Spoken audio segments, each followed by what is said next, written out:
Bonjour à tous. On a déjà vu que les fautes de langue, ça coûtait beaucoup trop cher en prépa, en dissertation, dans toutes les épreuves littéraires. Donc là, on va aller droit au but et nommer, désigner les coupables, le top 5 des fautes qui coûtent le plus cher. Cinquième position, on a l'État. Majuscule ou minuscule? Bon, personne ne sait vraiment. En vrai, il y a une règle, c'est assez simple. L'État prend une majuscule quand c'est l'entité politique.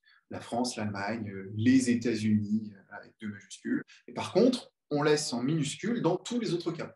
L'état gazeux, l'état des lieux d'un appartement, l'état de grâce, l'état de délabrement de je ne sais quoi, etc., etc., dans tous les autres cas. En quatrième position, les noms et adjectifs qui se rapportent à un pays, les noms et adjectifs de nationalité. Exemple, je suis français. Là, je suis français, c'est un adjectif, donc minuscule. Je suis un français. La phrase est plus ou moins la même, mais là, c'est un nom, donc majuscule. Pareil pour tous les pays. Et là où ça pose problème aux élèves, c'est qu'en anglais, on met des majuscules même aux adjectifs. I'm American, je suis américain. I'm an American, je suis un américain. Bah là, c'est écrit exactement pareil avec des majuscules. Donc, on confond en français. Sur la troisième marche du podium, encore une histoire de majuscules. Et là, c'est deux termes consacrés qu'on voit dans la moitié ou plus des dissertations de géopolitique. Et parfois, dans les parties historiques des dissertations de SH, c'est la Première Guerre mondiale et la Seconde Guerre mondiale. Tout le monde se plante sur les majuscules. Donc, là, j'ai un super moyen mnémotechnique dont je suis très, très fier, vous allez voir. On met une majuscule au premier mot, première ou seconde. Pourquoi? Parce qu'il y a eu une Première Guerre mondiale. On met une majuscule au deuxième mot, guerre, dans les deux cas. Pourquoi? Parce qu'il y a eu une Deuxième Guerre mondiale.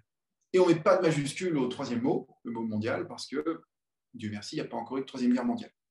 Voilà, ce n'est pas incroyable, mais si ça peut vous aider à le retenir, c'est toujours ça de prix. Sur la deuxième marche du podium, on a ex aequo deux termes économiques, en l'occurrence le développement. Beaucoup sont tentés de, est-ce que je mets deux L, deux P, et en plus il y a development en anglais. Donc pour mémoire, ça s'écrit comme ça. Le deuxième, c'est baril, dans le baril de brut, le baril de Brent, le baril de je ne sais quoi. On a envie de mettre deux R comme en anglais, c'est américain, c'est stylé. Non, en français, c'est B-A-R-I-L, c'est tout. Et enfin, top 1, première marche du podium, le most wanted BI des fautes, c'est tout ce qui est les noms propres. C'est le pire du pire, c'est ce qui coûte le plus cher, c'est ce qui énerve de très loin le correcteur. Donc, en géopolitique, c'est des noms géographiques. Hein, on a vu dans les copies le golfe d'Éden pour le golfe d'Aden, la Méditerranée. Ah, pitié, la Méditerranée, il faut arrêter, là, il faut l'écrire comme ça.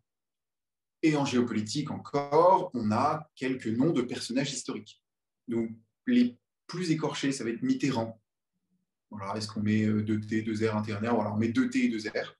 J'ai noté aussi Margaret Thatcher. Pareil, on s'appelle Jean Monnet avec un ou deux N. C'est comme ça. Poincaré. Voilà, ça ne s'écrit pas comme un point et comme un carré. C'est voilà, comme ça.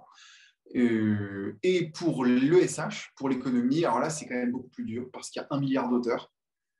Beaucoup d'auteurs avec des noms exotiques et il faut tous les retenir. Les fautes sont vraiment, vraiment très, très coûteuses. Krugman, Friedman, est-ce qu'on met deux N, est-ce qu'on met IE ou I? Il y a beaucoup d'hésitations, donc vraiment attention, attention. Et enfin, ces fautes sur les noms propres, qui coûtent donc le plus cher de très loin en ESH et en SGG, coûtent aussi le plus cher et de très loin dans les épreuves de culture générale. Si vous écorchez Nietzsche, ou Eric Simak, ou qui sais-je encore. Ou pire, si vous vous trompez sur un des trois auteurs dans une synthèse de texte que vous voulez recopier, c'est bon, c'est cuit, votre compte est bon, on vous déteste. Voilà, donc cette vidéo n'avait certainement pas pour but de clasher les élèves. Au contraire, c'était pour vous avertir de certains éléments de langage qu'on a vite tendance à laisser un petit peu de côté d'un revers de la main, alors que c'est critique. Et comment je le sais? Je le vois dans les copies que je corrige, mais surtout, j'en ai payé le prix lors de mes années de prépa. Les profs m'ont bien fait comprendre, à coup de -2, etc., de trucs en rouge comme ça. Ils m'ont bien fait comprendre qu'il fallait que ça s'arrête. Donc maintenant, je vous transmets la bonne parole. Si vous n'avez pas le temps de tout vérifier, hein, je comprends, une disserte de 4 heures qui fait 8 pages ou 10 et on est un petit peu en retard, on n'a pas le temps de tout relire comme il faudrait. Ben, si vous n'avez pas le temps de faire ça, au moins essayez de vous concentrer sur les noms propres et peut-être sur le reste de ce top 5. Bon courage à tous. N'hésitez pas à me poser des questions si vous le souhaitez dans les commentaires et on se dit à une prochaine fois.